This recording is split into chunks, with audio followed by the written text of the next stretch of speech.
Salut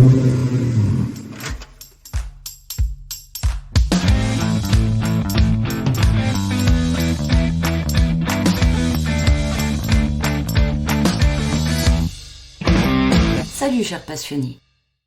Après la spéciale, la création du tableau de bord des émotions, Victoire et Joy vont plus en détail, avec l'aide de la préparation mentale, sur le sujet de la colère et ses nuances et ses besoins reliés. À travers l'exploration de la palette de couleurs de la nervosité, Joy décrypte son message et le besoin caché derrière cette rage, ce qui en définitive l'amène à reprendre le contrôle de son attention et de ses pensées. Joy, après avoir pété un casque sur son dernier rallye, raconte son vécu à Victoire. Salut Victoire. Salut Joy. Alors, raconte-moi, que se passe-t-il? Eh bien, j'ai fait des gros pétages de plomb à la Zinedine Zidane. Dis-moi en plus.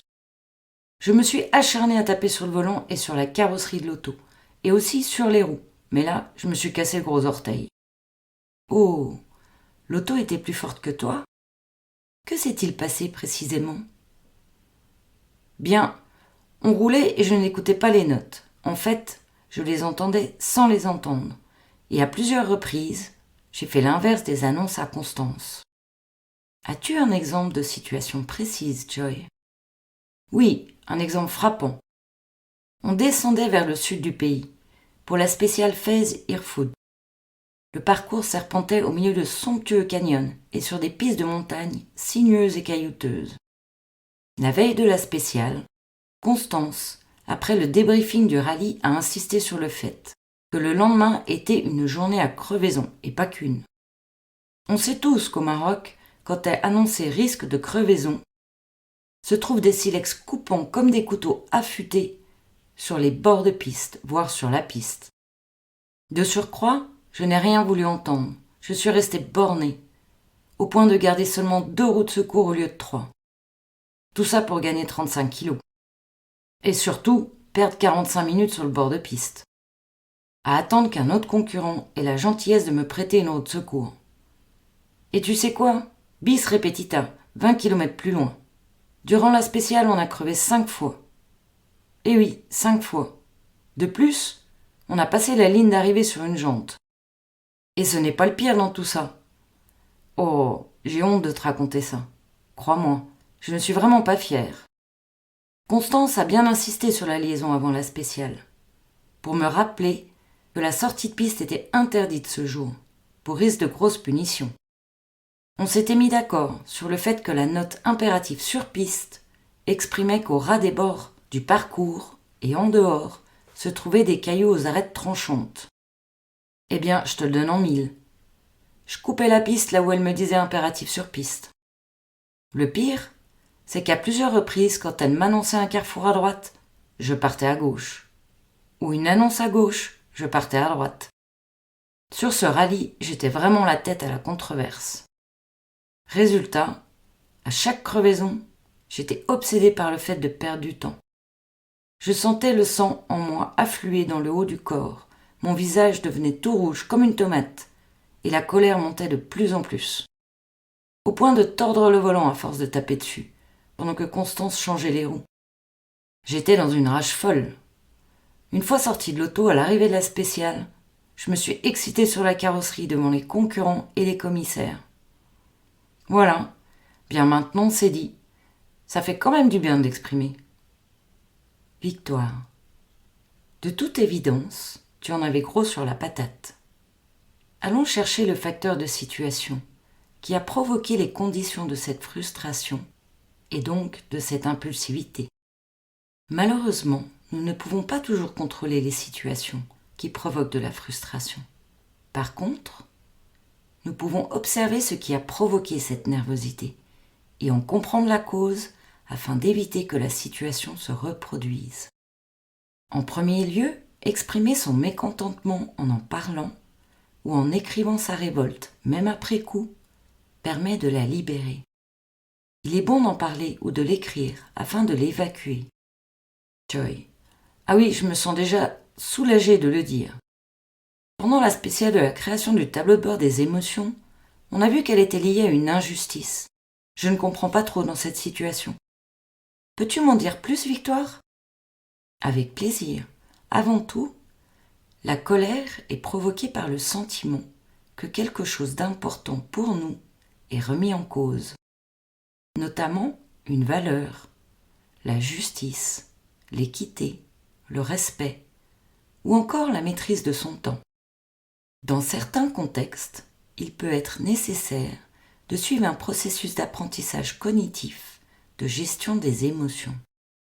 Prenons le cas des footballeurs ou des hockeyeurs, qui peuvent se retrouver dans des situations d'agressivité durant un match, et ainsi apprendre à faire face aux déconvenus avec un entraînement approprié. Selon le modèle Anders et Bushman, on retrouve 2 facteurs différents. En premier, le facteur lié à la personne, aux traits de caractère, aux croyances, aux objectifs à long terme. Est-ce quelque chose de courant chez toi, Joy ? Ces moments de rage, de colère, de frustration. Joy : ah non, pas vraiment. En fait, je suis même étonnée. Ah, on pourrait citer comme exemple le tennisman, surnommé le Super Brat, le super sale gosse du Queens, John McEnroe, avec son caractère explosif et ses prises de bec multiples à cause de son franc-parler. Exact. Alors passons au deuxième facteur, lié à la situation. C'est de celui-ci qu'on va parler, du coup, dans cette spéciale. Les contrariétés sont provoquées par des conditions frustrantes comme percevoir l'échec comme une menace, être en dessous de ses capacités pendant l'épreuve, perdre, ne pas atteindre un objectif de résultat que l'on s'est fixé, percevoir une sanction injuste, ou encore être confronté aux provocations et signaux agressifs de l'environnement, d'autres personnes. Joy : ah, cela me rappelle cette phrase de Michael Jordan. Mon attitude est que si vous me poussez vers une faiblesse, je transformerai cette faiblesse en une force. Du coup, ce que j'en comprends est que la colère est l'expression d'un besoin non attendu, comme une demande qui fait peur à l'autre pour réparer une injustice. Oui, tout à fait. Elle va nous permettre de dire stop, à souligner que c'est une protestation contre ce que l'on ne peut tolérer.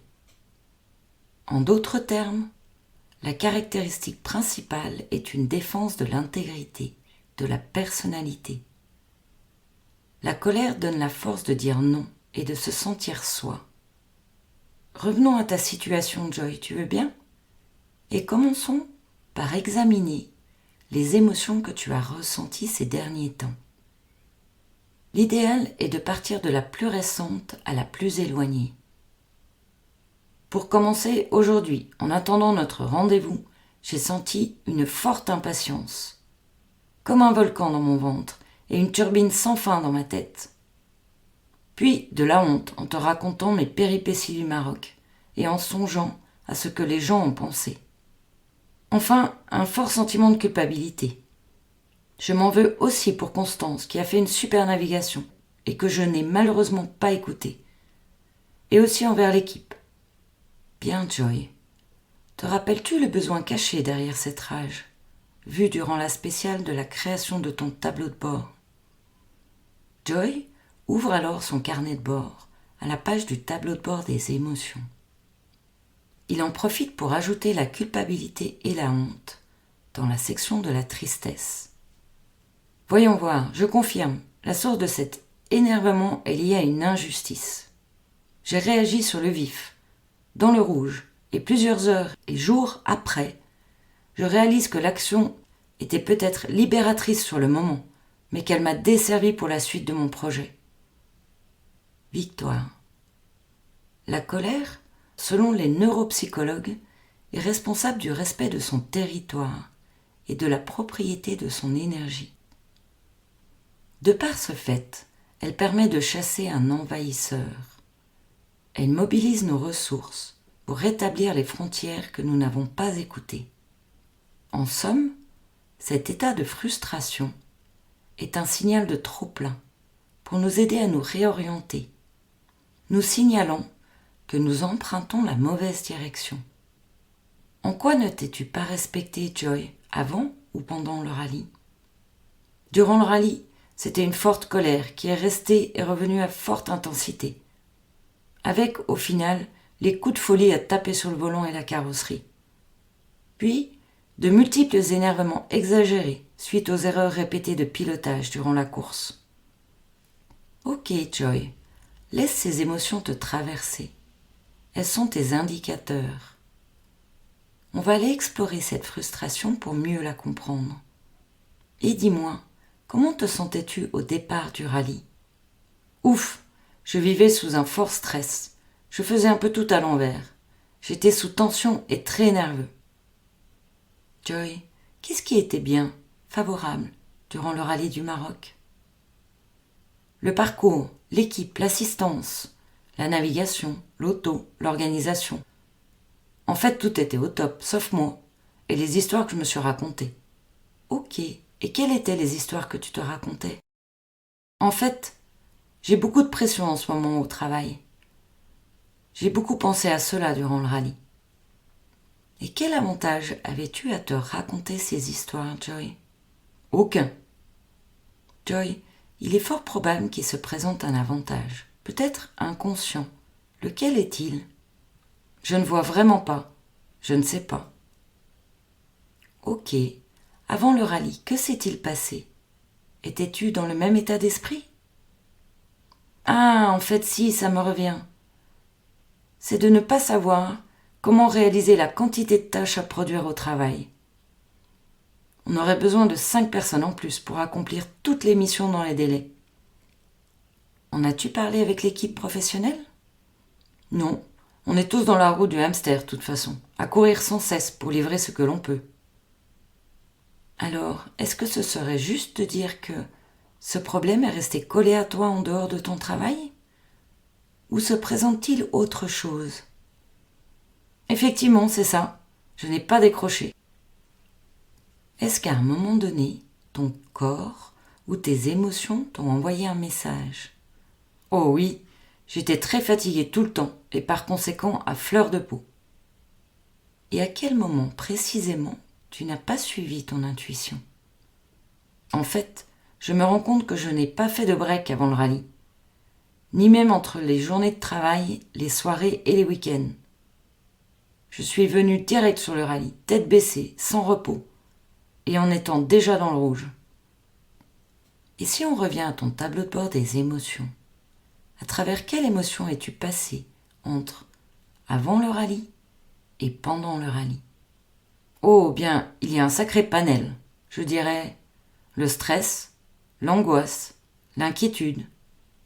J'étais tout le temps préoccupée, irritée et courroucée. Et je ne savais quoi faire ni penser. Ok, prends le temps de respirer, Joy, et de noter à ton rythme, dans ton tableau de bord personnalisé, les nuances de la peur, de la colère et de la tristesse que tu viens de citer.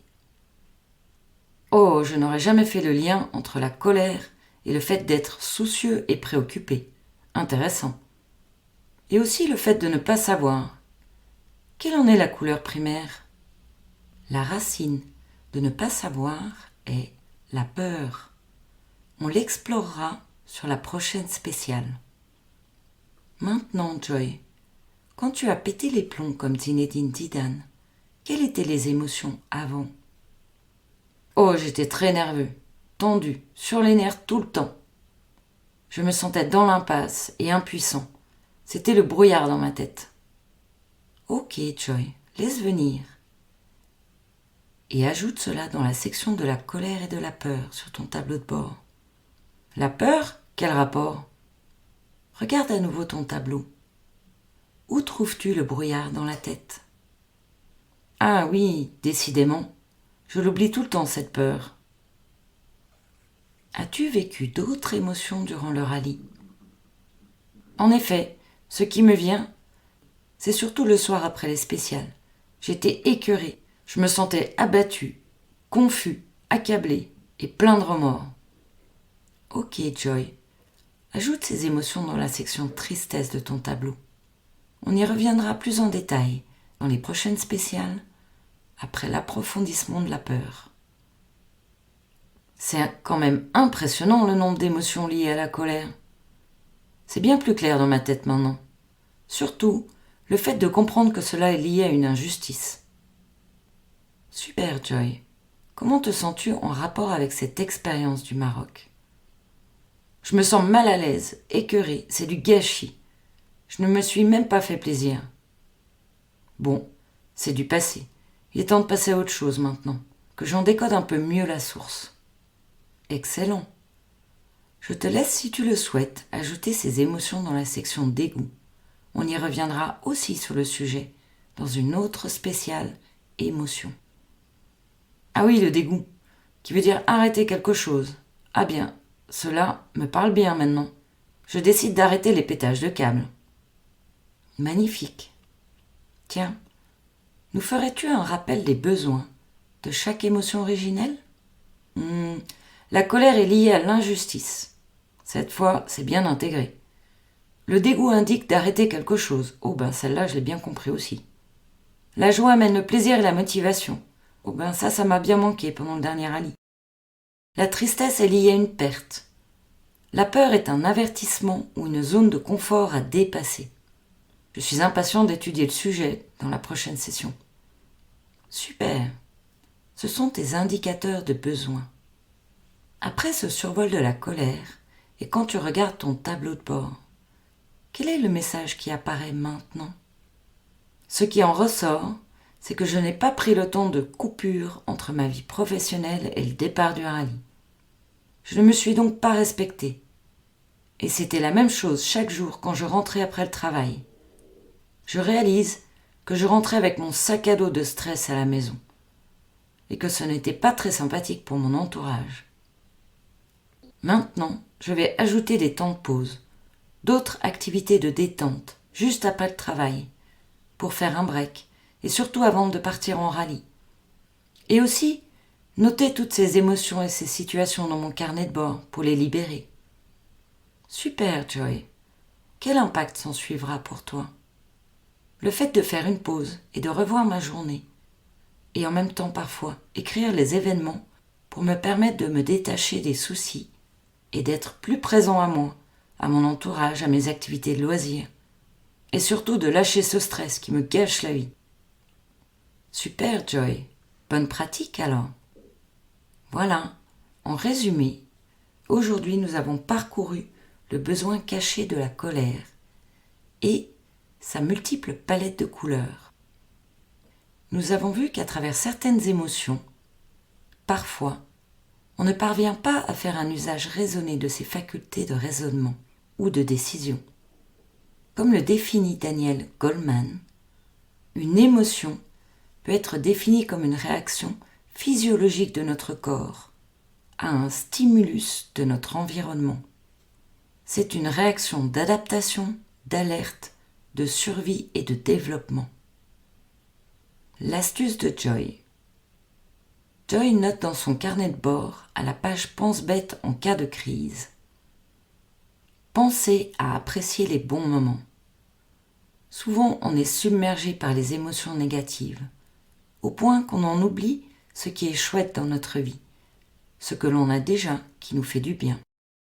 Prendre le temps de savourer ce qui est bien dans notre vie permet de descendre la pression et même, parfois, de la faire tomber. Joy commence alors une liste de ce qu'il aime dans sa vie. Ses amis, son entourage, sa maison, ses animaux de compagnie, sa super auto, sa passion. Et si, toi aussi, tu listais tout ce qui est bien dans ta vie ? Pour la suite, Joy se rend compte, depuis 2 spéciales, qu'il évite la peur. Il souhaite mieux comprendre cette émotion qui lui est inconnue. Dans la spéciale à venir, avec Victoire, ils vont survoler la couleur de base de la peur et ses nuances.